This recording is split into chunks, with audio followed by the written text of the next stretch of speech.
We're live. Welcome. Thanks. Hey, shh. No. Welcome to another good story. And I'm sitting here with a really good person, Hillary Millman. But not only is she a good person, she is a really good connector, like with people.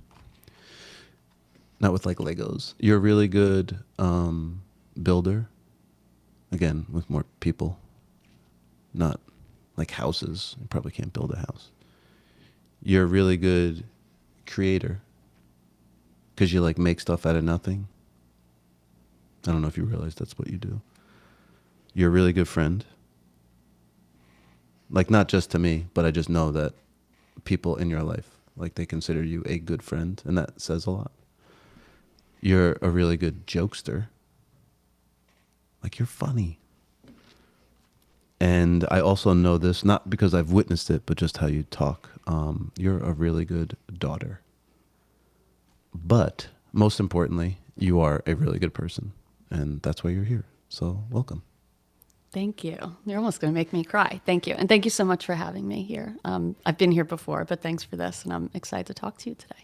I think the last time you were here was like 4 years ago. Yes. But that was a momentous occasion for me because you introduced me to AI that day.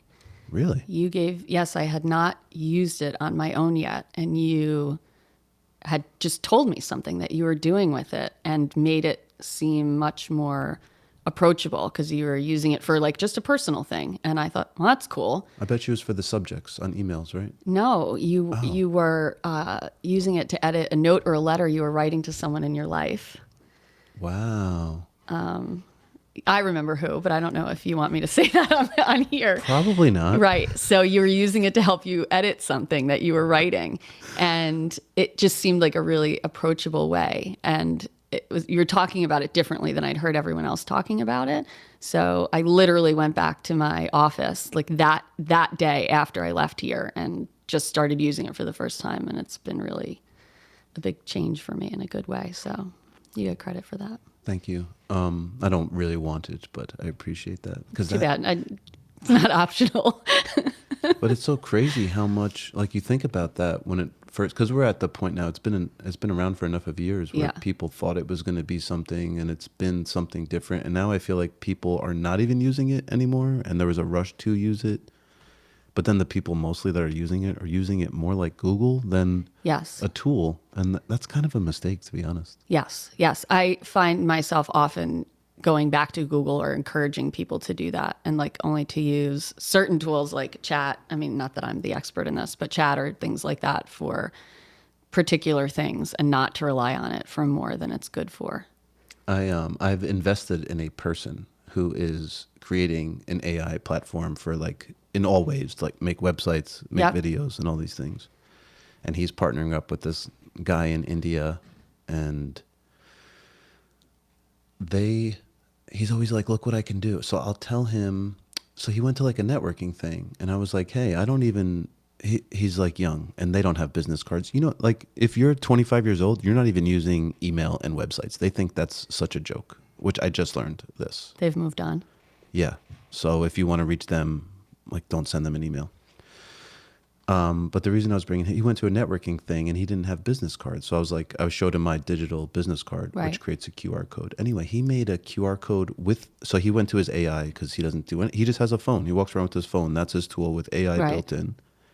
And he talked to it and he says, I need you to make me a QR code that I'm going to a networking thing and I want you to link that back to my website and blah, blah, blah, blah, blah. And it was done. Yeah. And he's like, look what I did. And I was like, okay, cool. So like that is a great way to use it. It is. I have personally see a lot of uses for AI, and I've been to some business council events that have talked about the way that it's changing healthcare, both and some of the positives about that and some of the risks. So I see both sides of it, but I feel strongly that all of us could spend a little less time looking at any screen and a little more time looking at each other. And just little things like when you pull out your phone to have someone scan your QR code at an event, you're taking your eyes off the person. And like, if I bring my phone out for something like that, and I glance at it and then I see a text message or I see an email came in, I can be pulled into that. So I think it's a double-edged sword. I'd like us to spend more time eye to eye for a number of reasons, eye to eye and face to face and not looking at our screens. How hard is it for you right now? Because I know you put your phone on silent before you started. Is it weird for you to be without a phone like right now? I love being without my phone. It's not weird for me. If I'm with someone, I never feel the compulsion to look at my phone, other than that my cat is having surgery right now. But I never feel a compulsion if I'm with somebody like out to dinner or I'm like driving in the car with them. I don't feel it. And I actually probably shouldn't admit this, but I don't have email notifications on my phone ever. I have to open the app. I just, and I do that all the time. But I just don't want to get pulled into it. So, and I spend plenty of time on the screen. I admit to loving TikTok. Most people who know me know that. But I don't want to be pulled in all the time against my will. So I don't have my notifications on. It's interesting that you're talking about that. I was using AI to sort of reformulate words. For you in your profession, that's kind of what you do all the time. So would you want to use AI for that? Or do you feel better without it? Like, are you using it for messaging? So I mostly use it for planning and ideas. So, when I'm planning an event where there is going to be like a Q&A, like a facilitated conversation with multiple people, I'll ask AI to help me come up with some, I'll tell them about the audience and ask AI to help me come up with some questions or prompts or to figure out a little bit, like brainstorm with about my audience. I've been lucky that on the other side of my professional life, I've had a lot of clients for a really long time. And sometimes when that happens, you can kind of get in a rut of saying the same things over and over or like saying it the same ways. So sometimes I'll put something in and say, is there a different way to say this? Or if I'm doing something while I'm tired, I'll say, can you give me an idea how to say this more succinctly? But I have never had it come up with something that I love. That you were just like copy, paste, I'm done. Never.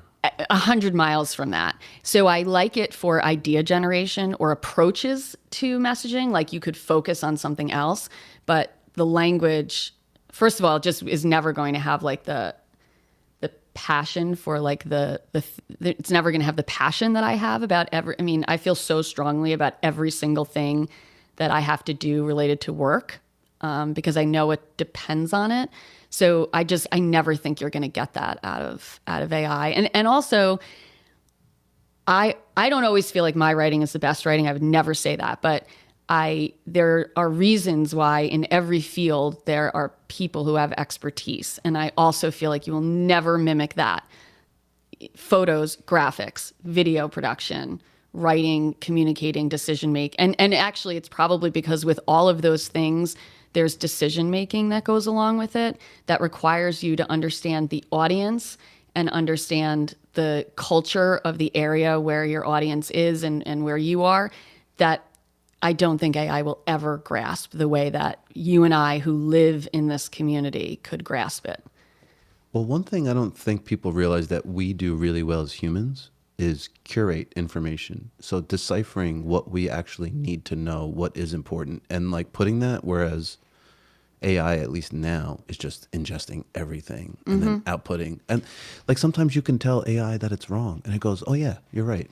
Like, yes. Isn't that a weird thing? Have you done that before? It actually happens to me all the time. I just did something over the weekend and I said, wait, but, I was math. I was trying to have it help me do. I am helpless, so I thought maybe in math. Yes, and not really helpless, but I thought AI. I was trying to figure out really quickly how old I was or what year of high school I was in.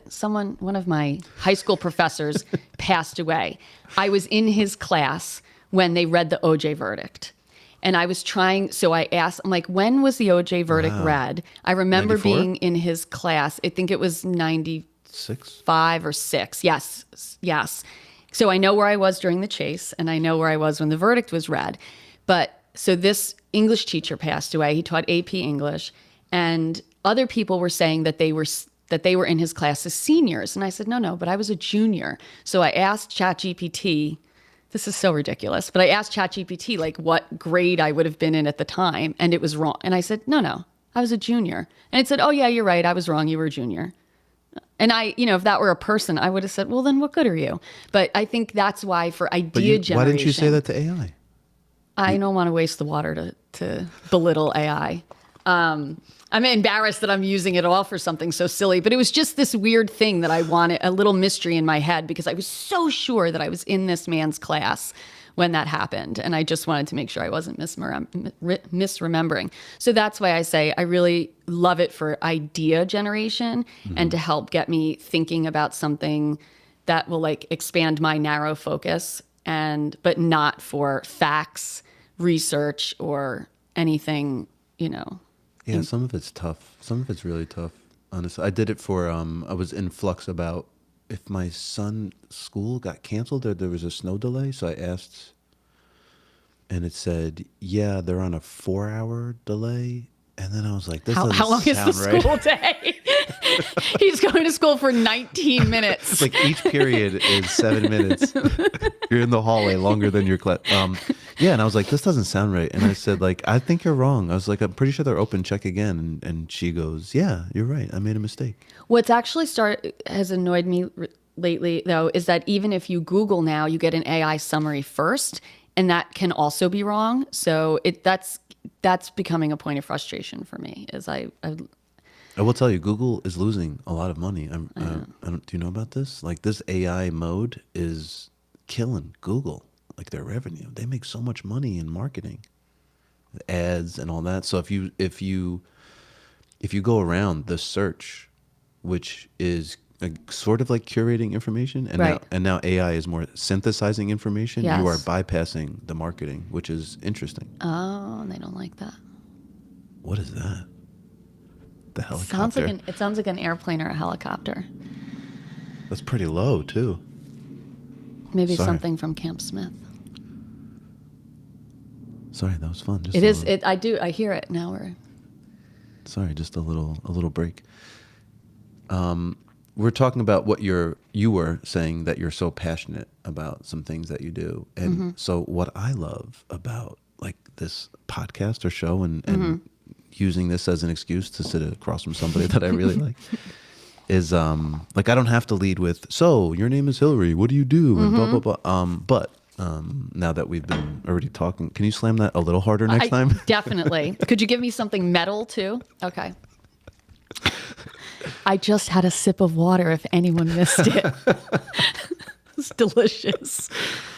13 minutes and we've talked about stuff, but anybody that doesn't know you, doesn't know what you do. The reason why I talked about you being somewhat of a wordsmith is like, that's your slogan for your side.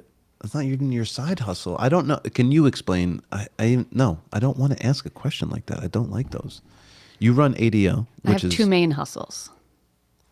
Yeah. So so you're just hustling. I'm just hustling. So in better words. Yeah, you started out with that. Yeah, 14 years. Wow. So April will be 14 years of In Better Words. And then a lot of people don't know this. So I am the executive director of ADO. That is half-time. And I started out at ADO as a regular old member. Jill Singer brought me in to ADO. And I loved it because I got to really sit and listen to people talking about what the challenges were of their work in nonprofit. And I ended up joining the board of ADO, which was a nice thing, and then becoming the board president, and then stepping in off of the board and into this role, I think about 4 years ago. But I love that I've been kind of in every part of ADO, which is not a usual thing. Like you don't necessarily like start out as a customer of an organization and then end up leading it, which I think is really cool. And I've led it in both roles. So I love it very deeply, and it's nice to have that perspective. I had a boss once tell me, because I didn't want to work for him. It was like my only job I ever had. And then I ended up getting fired. But I started Good For You Productions and happy ending, right? But he said to me, he can tell that I didn't want to be there. and like I was like sucking it up because I thought probably I was better than this like moment. Yes. And he just said to me, he goes, you know, you really need to be a star somewhere before you can be a superstar anywhere. And I wonder if that's kind of what was happening to you, is because you are kind of really awesome. But it's some of it's passion, some of it's like grassroots, a little bit organic, where you came up through the ranks. But now, because you were a customer and you're on a board and you saw people, and like you're just more, you have the purview to handle the problems, concerns, and even probably the next steps for a lot of these folks. Yeah. Because really, they're in a situation like, so director of developments are in there. They're expected to do a lot in a short amount of time for a nonprofit, but they also don't last there that long. So there's like a lot of things going on there. So I think, and not because they're bad, because right. like it's sometimes it's a step, like you're not usually a director of development for 15 years, are you? So actually what's, or is that changing? Yeah. So the answer is sometimes yes, sometimes no. So there are a lot of directors of development or, advancement or whatever it is in local nonprofits who have been in the field or at even their own nonprofit for 25 or 30 years. And I know that because we do the philanthropy awards every year. We have a fundraiser of the year award. And a lot of the people who have been nominated for that in the last few years have been at the same nonprofit for decades, which is really cool. And I think, and I don't know that they all started as the director of development. Some of them may have started as, an associate position or something, but it's unique because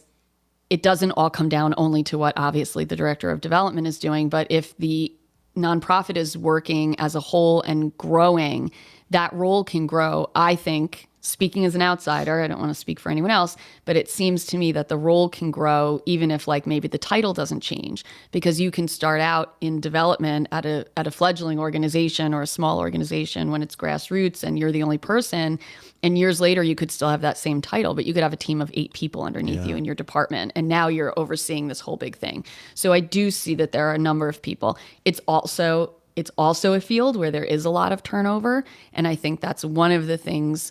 I don't say that it's up to ADO to correct the turnover of that, but I think that we, serve the purpose of, providing some camaraderie and some peer support and things like that that can help with the burnout that naturally can come with a role like that. Because you really need consistency. I mean, it's even like politicians, not that we're going to talk about anything political, but, there's mayorships where sometimes you get elected and it's a 2-year term. Your first year is learning the job, and then your second year is trying to get reelected, right? So yes. Is this any similar? Like, you don't want turnover because you don't want people always learning the job. It's like, yes, same. I would say that's true. That's true there. I think it's true in most businesses. Yeah. I know that there's like the huge expense of, is training. There's a huge expense with training someone, even if it's not formally like you're spending money on that, but there's a huge expense. A lot of emotional and mental labor goes into training someone. And I think even for instance, on the ADO board, we want that generational knowledge there, and the people who have been there for a long time stay because they really care about it. And you have to balance having people stay for a long time, but also needing like an influx of fresh ideas and making sure that anyone in any position is energetic and open to change. So you don't get into that, well, that's the way we've always done it kind of thing. But yeah. Are we unique in the area of the world that, like, there are so many nonprofits in Westchester and where we are around New York City? Can we go anywhere and see this, or is this unique? I don't know if you even know this. I don't know it, but I would guess that if you went to a suburb of Washington, D.C., you would probably have like the same thing. So I'd say around major metropolitan areas, you probably have a lot of the same. Yes. It just seems like so many. Mm-hmm. I had in here Jan Fisher just last week. It was like 55,000 employees, something like that, right? Oh, wow. I don't know the number. Of nonprofit employees in Westchester County. It's a huge part of the economy. It's a tremendous part of the economy. And a tremendous part, the biggest part of how so many people receive services in this county.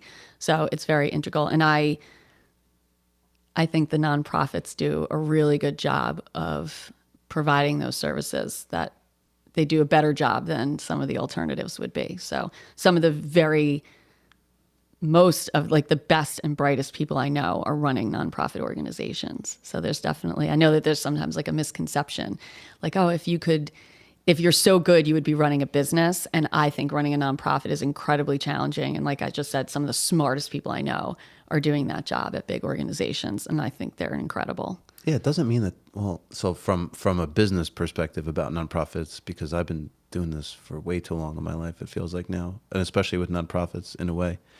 It's probably been in, I don't know, 18 years, it's got to be like 70% of my work is with nonprofits. But when I first started out, I had the assumption that they were nonprofit because they were broke. Right. And that's not even why they were formed in the first place. No. It's definitely like once you get to know them, you know that's not the case. Like it doesn't mean that businesses. They're rich, and it doesn't mean the other side where they're trying to hide money and right. No, it's a business. It's just called a nonprofit because it's in a different kind of business. Thank you. Yeah. But really, like so much, and maybe you get to see it more than I do because I only get to see the good work once people hire me, which isn't everybody all the time. But you represent, like you have members, and you see what they're actually doing. The work let's break a misconception maybe of the type of work that they're doing, because you're saying they are performing services that people need. So like what are people not even realizing that is a nonprofit service, right? Like, because sometimes it could be just a hospital. I don't even me, I have to remind myself. So universities and nonprofit and hospitals are often nonprofit. So there's that. Yeah, I wasn't asking you to name somebody specifically. Yeah, no. Yeah, like industries. Yeah, universities and nonprofits are nonprofit. And I think, just also beyond like industry, like just service in general. So there are nonprofit organizations who have names that may not like be so specific that it's like indicative of what they do. But there are nonprofits who help elderly people age in place in their homes so that they don't have to go in to a facility. But also in some of those facilities, a lot of them are also nonprofit and providing really important health care. There's just, eviction prevention or home services for people who are kind of living on that, paycheck to paycheck edge, like what United Way would call the Alice folks. So I think there's just so many services that are integral. A lot of the for like different communities who need special services, so developmentally disabled, things like that. There's a nonprofit doing almost everything. If you just walk around and think about what's happening out in the world, there's likely a nonprofit behind it or supporting it in some way. So and just even as job providers. So yeah, that's a great point too. Yeah. And then the other thing is the people getting the services. I think sometimes they're viewed as, oh, well, they were, God, I don't even want to say it because it's so wrong, but, oh, they just needed to get a job. They're lazy. They're just taken from the system. Mm-hmm. And that's also, I'm sure it happens, but that's not like the predominant amount of services being provided to the people who just didn't want to do anything. And I'm going to say this is funny, and I don't mean funny, haha, but I actually used the services of a local nonprofit in Peekskill not that long ago because my mom had fallen down the stairs, which she would probably be mad that I'm saying on LinkedIn Live, and been pretty badly injured. And we needed all of this stuff for her very temporarily. Like, I don't know, like to get to the doctor's appointments, like wheelchairs and all of this. I was like, I'll buy a wheelchair. So there are organizations where you can borrow a wheelchair. So I needed it for 2 doctor's appointments. So I borrowed the wheelchair from a local nonprofit. That's their service, is that so you don't have to spend $1,000 on a wheelchair. And when I brought the wheelchair back, I made a very nice donation in return for it. But you can use the help of a nonprofit for all sorts of things. And that's, like I said, a silly example. No, but I think people are using to your point, I think people are using service. They probably don't even realize that it's from a nonprofit. Yeah. I mean, I almost wouldn't to me, I had Googled wheelchair rental, and that's how I came about this place that, and my parents were living down near here at the time. So when I Googled it, this was just something I came across. So to me, it wasn't like, oh, I'm going out to get a free service from a nonprofit. There was a service that they provide that I needed. And then when I found out what they do, which is really incredible because a lot of people don't have insurance to cover all of these different, like when you have something like that, you need a seat for the shower. You need all sorts of tools for walking. There's so much stuff that can happen. And I think that, we forget that there are people who are really just, as we say in my family, hanging on by a thread. So one little incident or accident where you have additional medical expenses or things like that go along with it that you weren't thinking of can really put you under. So this is an organization that prevents that by having all of these things available to borrow for free for as long as you need them in excellent condition. And then you don't have to worry about this thing tanking like your only money for groceries for the month. You have this instead. So and if it's a short-term use, what are you going to do with it afterwards anyway? Like even if you went out and bought it, now it just sits around now. Right. Yeah, I was just thinking about just because we had this huge snowstorm, I was just thinking about how many people, when we talk about this stuff, I think about somebody in my life, like somebody gets stirred up. So I was just thinking about my aunt who's probably snowed in right now in Saratoga. And I'm just like, okay, she's going to need help. And like it's just, you just think of like people pop up when you share these examples.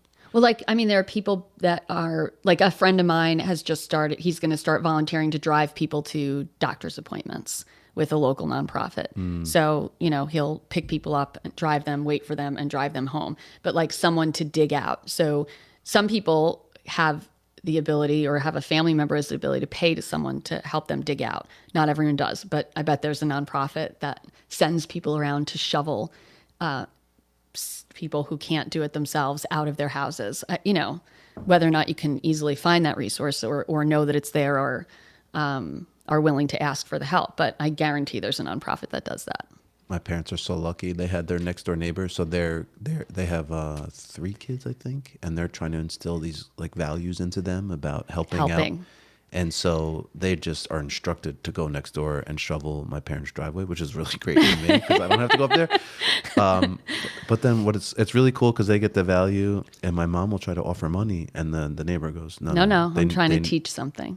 So I think that's really cool. But not all of us have that, I know. So that's what I'm saying. So, when I lived in Putnam County, there was semi-elderly neighbors across the street who weren't well.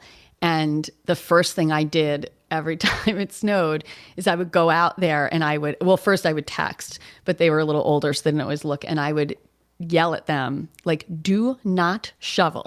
Like, we're coming. But we had to do ours first, like the snow blowing, to even get out of our driveway because we were on a mountain in Putnam where we got like 10 times more than everyone else.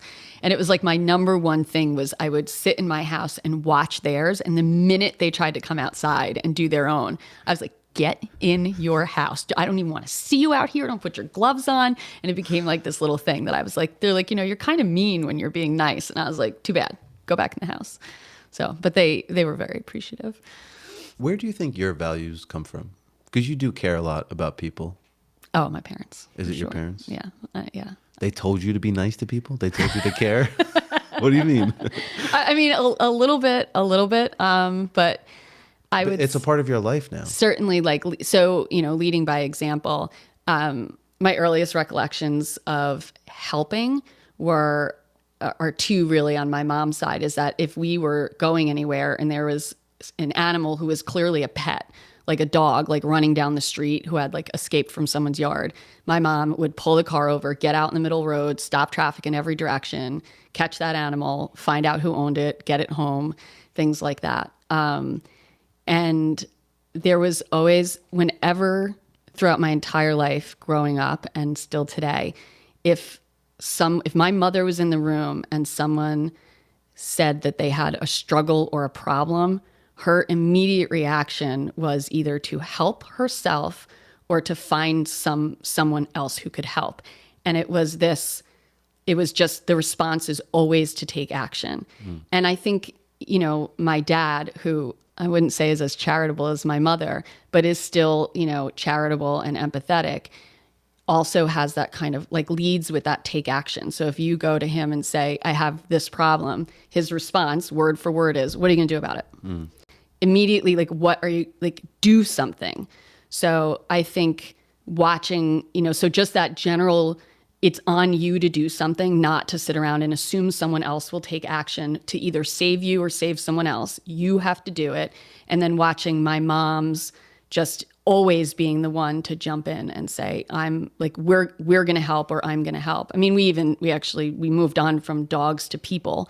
I have a unofficial adopted brother, and we were always a safe haven for people and animals throughout my entire life. But she was setting that example from when we were very young still to today. What do you mean? You just told somebody to start living there and he did? Is that... Basically, yes. Right. So it was someone who was in a foster home, one of many failed foster homes in the town that I grew up in. And he had run away from there, and my sister brought him home the same way that I brought home a cat from the bus stop. My sister brought Sean home. And wow. he's, my parents gave him just for your safe. sister to think that was okay to bring somebody home. Like some people would be like, my parents are going to say no. Your sister was like... She knew that she would be able to. And what's really funny is years later, he said that he had a dream. So he had been from New York City originally. And once he got stabilized at my house, he returned to live in the city in an apartment. But he said that he had a dream once that he was on the subway in New York City and that there was a sign that said, if you don't have anywhere to go for Thanksgiving, go to Margaret's, which is my mom. And that right there is just so indicative of exactly how I grew up. And it was all modeling. I was never told. It was all modeling. And then I wonder where your parents got that from. Like, because my parents, so I know, so my parents, when we were brought up, it was always like, because both of their parents were so poor, everything they told us was about like conservation and finish everything on your plate because there's somebody starving in this country that you don't even know about. So you should feel bad about that. And right. I was like, okay, sure. But definitely I would even say like probably even like religion just gets me to help people and stuff. But it's my parents and my faith probably, but I can't tell you where my parents got that from. I just feel like they saw what it was like to have nothing. And it was almost internally like, I don't want what I experienced in a lot of ways. I wouldn't want that for anybody else. So it was like an interesting way for their morals to come through.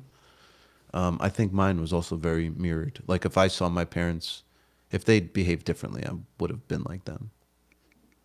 Yeah. I mean, it's just a point of observation. It's just huge, I think. I think that you see in good ways and bad that we kind of either go in the direction of our parents or we decide purposefully to go in another direction. And it doesn't have to be all or nothing. There can be things that you emulate and then things that you try to avoid. And it can be a mix of those.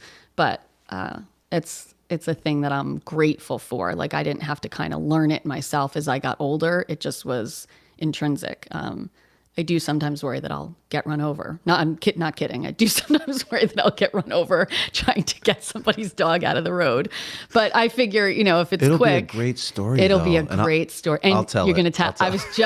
I said, you better tell it. You better tell it. No, I forgot where I was going to go. But that's what I was going to say. It felt good because then it's application. Like when you start helping out other people and doing a good thing, it does actually feel really good. Is that why you continue to do it? Because you could be like anybody else. You could not. We did talk right before we started about how we felt. Well, I'll say it. I mean, maybe you didn't say it. I said it because actually I did say it. I said that I think people are more self-absorbed now. I mean, it's just the nature of we live in a more comfortable world, technology, everything feels safe until you have a snowstorm and everybody's like, what am I going to do for food and water? Right.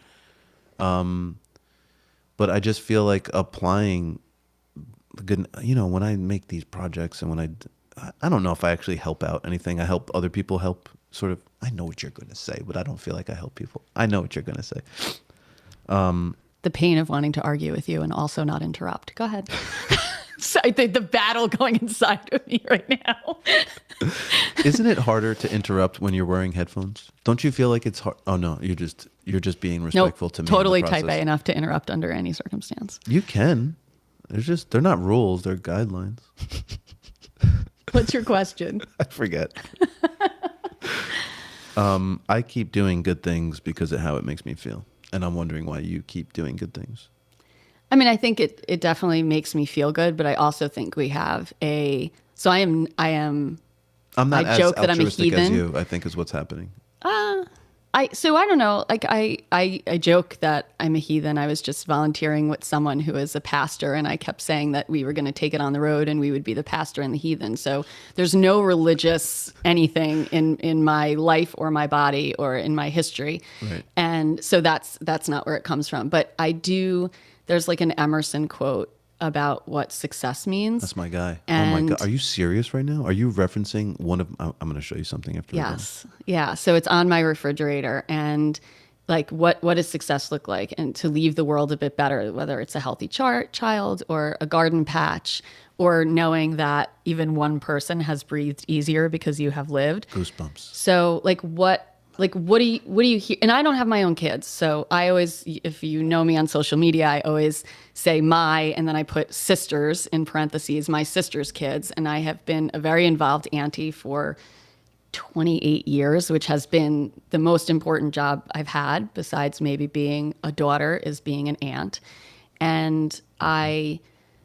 But like, what is the purpose of my life, especially now that they're raised, and while I'm waiting really impatiently for them to have babies that I can then steal from them? How old are they?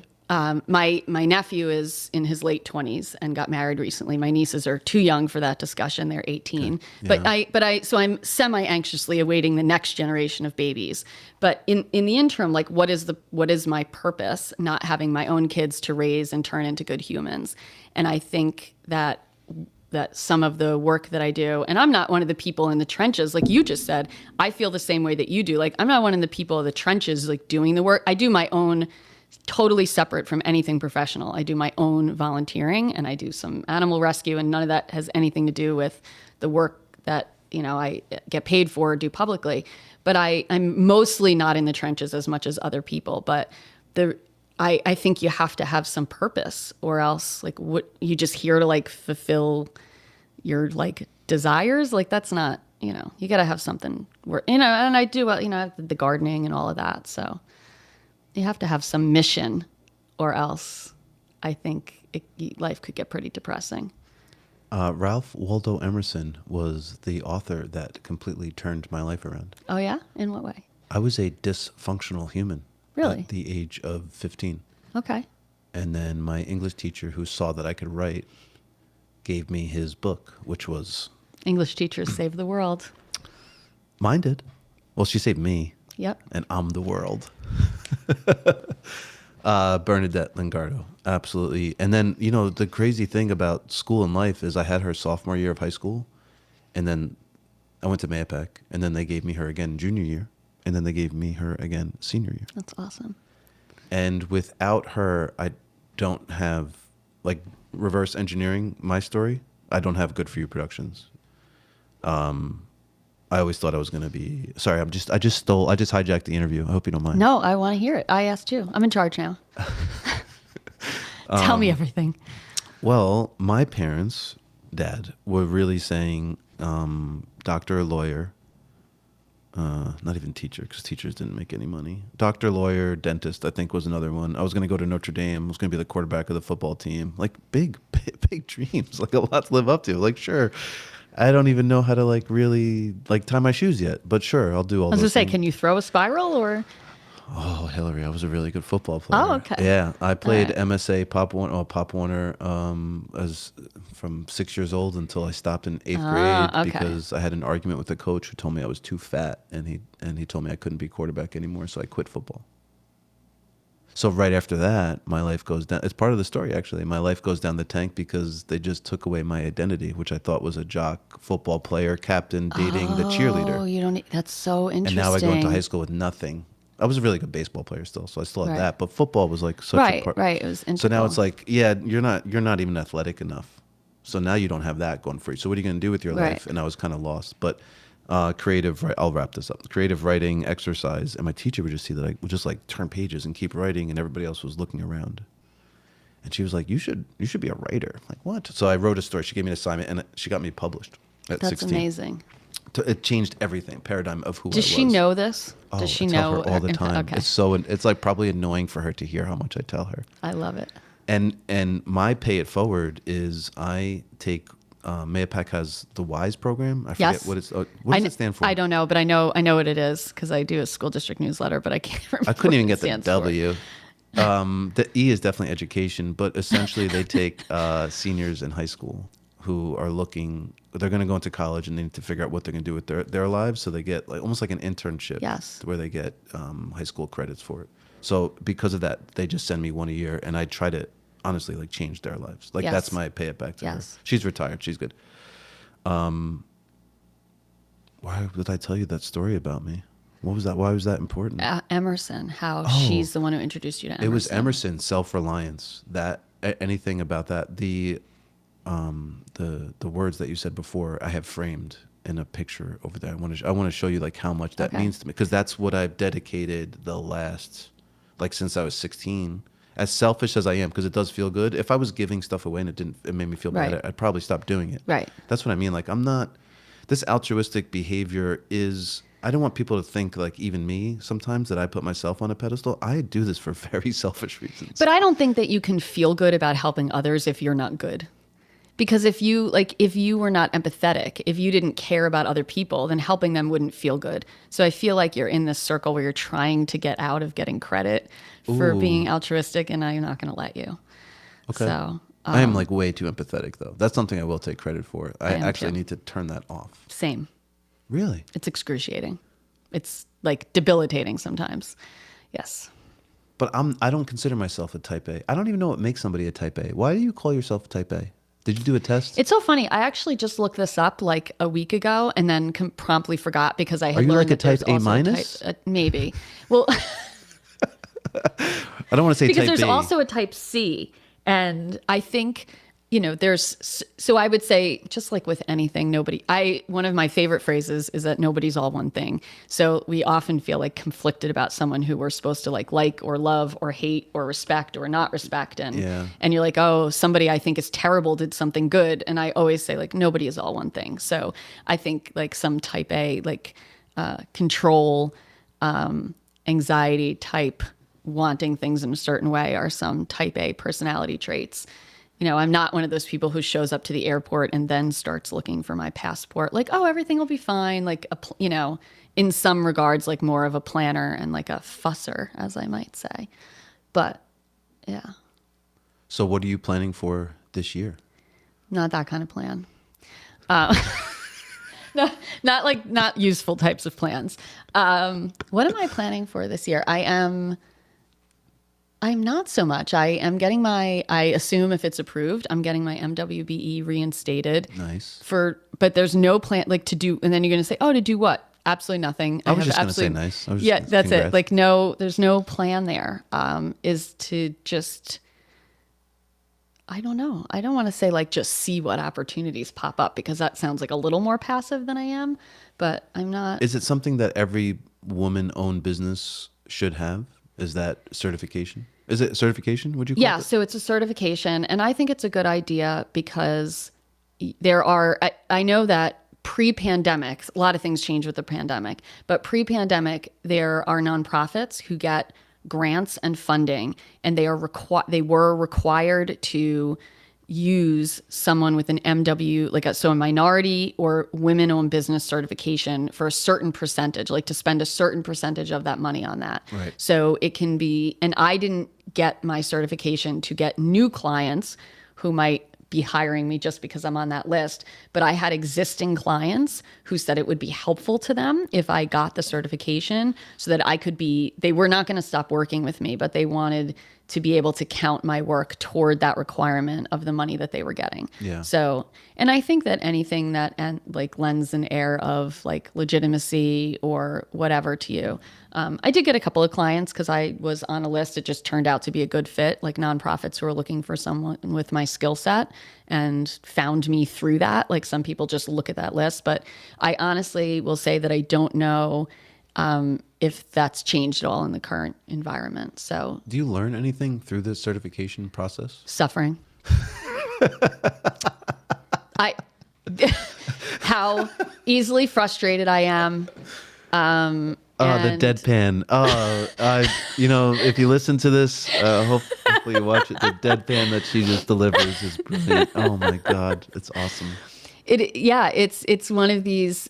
Like you have to submit like 100 documents. And if you're in a business like mine, 90% of it doesn't apply to you. But instead of being able to check off a box that says, I don't have, 5 subcontractors, so this doesn't apply to me, you have to write a letter for every single thing that doesn't apply, saying with like the date this doesn't apply to me, and your AI. signature. Do they check AI? Because AI. No. And you can do it like that, but then you have to like save each one, and then you have to manually upload each letter, and then you have to write the letter, manually upload each letter, and then you have to describe the letter, which is only one sentence. So you basically have to write the letter again. And to not get so furious that things end up on the floor, and like, because I have a home office, I have to send them the deed to my house, because yes, it's very invasive. So the home office, you have to prove that like you own the office, and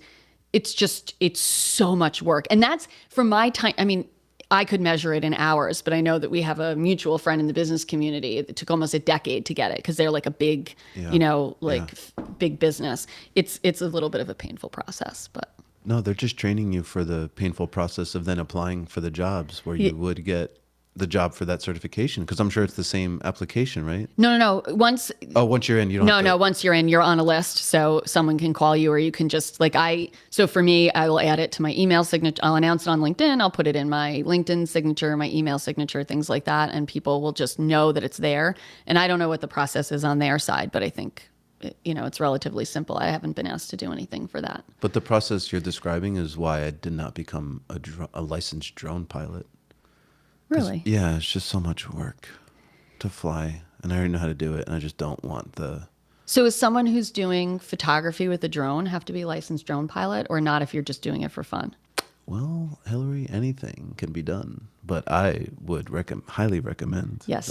Yes. So what are you so you're supposed to? Oh, you want to know the law? Well, so I don't judge people? I'm not particularly interested in laws, but here's it just quickly. So you don't want, even if you're licensed, you don't want to fly near government buildings, airports, unless you have FAA approval. Like you need to just ask for permission for that. Right. If you're flying over traffic, I would not do that without a license. So like I know like when I sold my old house, my realtor had a guy do drone photography of the property. Your property, that's fine. You actually own the airspace up to 400 feet. Oh, cool. Okay. So you own the property. Yeah. So if it falls on your house. You know? But now if that drone leaks over into the public street and then falls on your friend walking the cat, visually it sounded better than the dog. That everybody's in trouble there. Fascinating. Yeah. These are just things I wouldn't have known. Now, so if somebody, West Point's one of my clients, it's impossible to fly over there. Oh, that makes sense. The amount of permissions you need, it's just not even worth the ask. I feel good about it being impossible to fly a drone over West Point. I'm okay with that. The city of Peekskill, you'll talk to a cop and they'll be like, do whatever you want to do.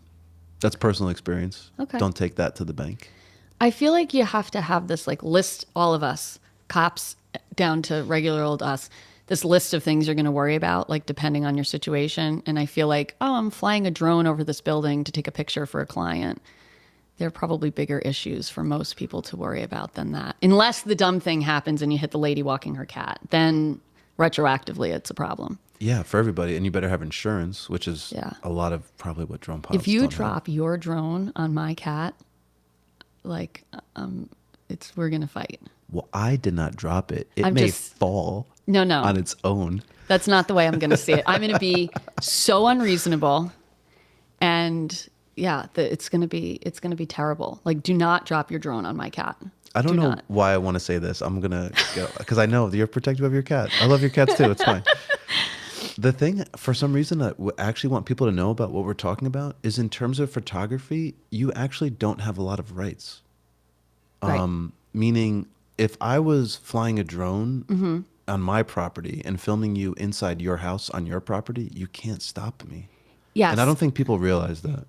I have this, I don't know, I once in a while think about the awfulness of being a celebrity whose every move is tracked, and we don't have to argue about whether or not they deserve sympathy because they're wealthy or they have money. But the level of invasiveness that is allowed in general, like there's a lot of talk now about people filming themselves at the gym and then you're in the background of them filming. Like I just was at a Pilates class a couple of weeks ago and thinking about that. Like I would not have wanted to be in the background of someone else's video. So it's interesting. But now here's the other thing you got to check. You said the gym? That was just a private Pilates studio, but yes, or the gym. What you have to check on your Pilates agreement when you sign up and pay them to see what you're consenting to, because a lot of what companies are doing now is putting the consent form in, just like you go to a baseball game. Right. When you buy the ticket, your consent form in very, very fine print is on the back saying, if we catch you, if there's a foul ball into the stands and the camera pans, your face is not going to be hidden. You're going to be on there. Then if we want to take anything that we captured from the day, pictures, videos, we can use it as promotional material for the Yankees. Yes. I think we all learned that at the Coldplay concert. Well, I don't, but that's what I'm saying. I don't know if people realize Don't realize it, that it's up for public You may just walk into place and you're on a bill, you're signing away on the restaurant when you're paying. You may have consented without realizing it. Yes. And it's like, and what do you really do about that from a practical point of view? So, do you say, like, I want to work out here, but I'm not consenting to this portion? I mean, you have to read really carefully and think about that. So just think about kids at daycare. Right. Yes. So they can consent to, you can use, I was actually very specific on this because I don't want my child's face on social media. I can go into a whole thing about that. It's not because like, I just feel weird. It's like, no, there's a real reason. But we consented to say that they could take a picture of him if they're going to use it in their internal like Facebook group. Right. So you actually can dictate where you want it to be. And I think particularly, and you and I have personally worked on projects where this is, relevant. When it comes to kids in academic settings, I know that I do some stuff. Many of my clients work with children, so we're very careful about the permissions there. And I know that even if the school has permission that the kid can be used in their marketing or have their picture taken or be on social, as someone on the outside, we do an entire another layer of checking about that. So I think there's at least a little more protection for children than there is for the rest of us. But I was even, if there's just an individual at the gym who wants to film themselves for their own channel and you are in the background of that, then it becomes kind of like a one-on-one decency thing of you're making me uncomfortable and it's a public space. Well, it's kind of a public space. We both paid to be here. It's private. No, it's private. Well, it's private, but it's, you both paid. So this person feels entitled to take up space there. They cannot use your face. So if you were indescribable in the background, there's nothing you can do about it. But if it's clearly you, and it's then if it takes up 50% of the video and how much of the frame, I'm just talking about once you start talking to lawyers and that's when it's yes. But then but also the thing is once that's uploaded, so someone they're an influencer, they want to be, they upload that video to a reel or to TikTok. And then you say, nope, I'm in there. I want you to take it down. Well, it's been saved. It's been stitched. It's been copied. And not that that is something that would be so significant necessarily to someone. But once it's out there, the ship has sailed. I know. But at least you can pull the source because really a cease and desist is all you can do. Is just threaten them with that. And then if they pull it down, great. And then it'll stop the stitching, so to speak. And even if it doesn't get your image out of there, you at least are, as we like to say in my family, spreading the aggravation. So you're annoyed and now they're also annoyed, and it's okay, well, I get a little satisfaction out of that. I've been through a few lawsuits, so I know about these things. I remember that. So much fun. I have not, I don't think, been on any side of one. God, what are you waiting for? I mean, I don't want to totally burn out early on every fun experience because as you get older, the opportunities for fun dwindle a little bit. So I think I'm saving getting sued for my 50s. It's going to make you strong. I need something to look forward to. You know what? That's my plan. So you asked about my plans. I think 50s are going to be my litigation era. You're talking about your 50s already? Well, I'm putting that's no. That's procrastination. Oh. By not saying this year. I mean, I'm looking at 47, which is late 40s. So I did not know that. Yeah, I have You're very nice for saying your age. Why'd you say your age? Is it a secret? No, you're awesome.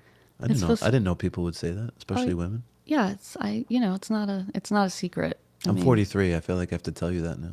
Oh, all right. Well, now we got all this super confidential secret stuff out of the way. Yeah. I don't know what we were talking about before where I thought you were in your 30s still. I forget what you said. But it doesn't matter. It's just the general maturity. We've been talking for almost an hour. Oh. So we're gonna talk about one more thing and then we're gonna stop. Is it something good? I don't know. Oh, it's all good. It says the word good 10 times up there. Do you think that's branding at all for the? I think you're doing a good job at that. Well, I was trying to think, I've gone through so many slogans with Good For You, like vision with purpose. And I even had, what was it? If a picture was way too long. If a picture was worth 1,000 words, how much is a video? I hate that. Well, because it's wordy. Yeah. Right? Yeah. So say that in 3 words, in better words. I will get back to you. I will give that some thought. I do just want to say that it just makes so much sense to me. Why, for me, it makes so much sense to me why you do what you do. It makes sense to me why you would run ADO. Mm-hmm. Like now I get it. Like sometimes you see people running something and you just don't get it until you see them immersed in it. And I've seen you, which actually I need to start going to events again. I've like kind of taken a month off in my. I think a lot of people have. Yeah, so I'm coming back, but I'm gonna come back. I'm gonna come back hard. It's gonna be loud. It's gonna be amazing. It's gonna be something. It's not gonna be quiet. No, I do have a lot of stuff going on. It's been good to sort of hibernate and get ready and prepare. And I am excited for you because I know that you won't just do something just to phone it in, to mail it in. I don't know what the new expressions are now. I have to say, like I love ADO. We had our December meeting was the last time we had a huge meeting that we met in person at Sam's of Gedney Way. And I just left there. Like there were so many good conversations and so much like good cheer. And so many people were, as they were walking out, like saying to someone, oh, I'll call you, we'll get together, we'll do this. And, people talked about what they learned from the speakers. And one of my board members brought me a dog toy for my new rescue, which I just thought was like this, like as a Christmas gift, which I thought was the sweetest thing. Personal, I just was like overwhelmed with like how much warmth and like camaraderie and friendship and support is in that room. And I love it. Like it's so easy we can't ignore the bad stuff. It's incumbent upon us not to ignore it and to be involved in it and working on it. But because there's so much negativity and so many hard things happening right now, it's so important to have that other side of it. And so ADO is a community and I love it so much that it makes it easy for me to work on it and in it and want it to be successful because it's a good thing. So, and I think we need good things really badly right now. Mm-hmm. So it's important. Whether it's, and I'm going to say 3 entities, don't get mad at me, but BCW, NPW, and ADO. I have this feeling all the time because the reason I don't go to those to network, to be honest, although that's what happens as a byproduct. Right. I go there because when I walk into the room, I am met with hugs. Community. And, it's like friends and family. Yes. Like I really do feel like, these people are on my level. Right. This is like, these are my people. We get each other. Yes. Oh, I feel the same way about all 3 organizations. Absolutely. I mean, that's kind of, I always have this thing that I say about the Business Council, but I could really say it about all of the organizations that I have been involved in and even some of the side shoots. Like it's where I've gotten my clients, but really all of my very best friends that, I have a couple of really good friends from high school and college, but everybody else has come through, my jobs and those organizations. Not just my friends, but the people who I consider mentors, who I call when I don't know what to do or I need advice or I have a problem. All of those people I've met, through those organizations or as an offshoot of those relationships. And it's super important. Yeah, we have a lot of good professionals and nonprofits and vendors. Like you just got to find them. Yes. And you helped me do that. Honestly, you've connected me with people who I just partner with. They're a part of my life professionally and personally. Now, that's it. We got to bring people together. Well, it's because of you. So that's why. Oh, that's very nice. Number 3 on there was you're a good connector because that's what you did for me personally. So thank you. My pleasure. So that's it. That's Hillary Millman. I hope you enjoyed. And almost an hour on the nose. Oh my goodness. Well, thank you so much for having me and for chatting. Thanks for being here. My pleasure. You're done. Cool.